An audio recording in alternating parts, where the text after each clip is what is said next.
Salam sahabat traveling, kali ini kita akan berkunjung ke salah satu objek wisata pantai di Lombok Tengah, yaitu Tebing Bukit Lantan. Objek ini berlokasi di Desa Selong Belanak, Kabupaten Lombok Tengah, tepatnya di sebelah kanan Jalan Selong Belanak-Praya menuju Kawasan Pantai Selong Belanak. Menyajikan view bentang alam perbukitan, dihiasi pemandangan cantik Pantai Selong Belanak, Pantai Tomang-Omang, Pantai Ketapak, dan lain-lain, yang dapat dinikmati melalui tebing bukit ini.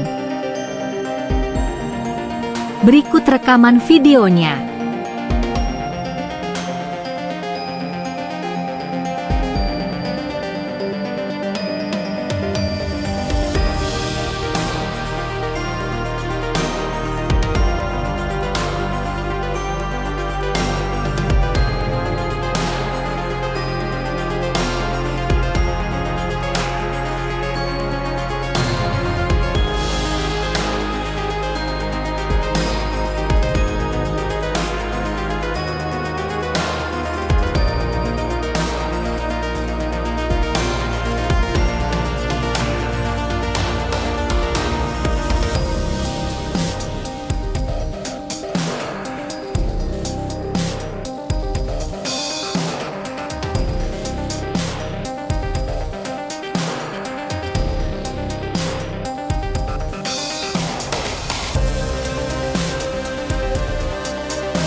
Sampai jumpa di perjalanan jelajah Lombok berikutnya. Jangan lupa subscribe, like, share dan komennya. Terima kasih.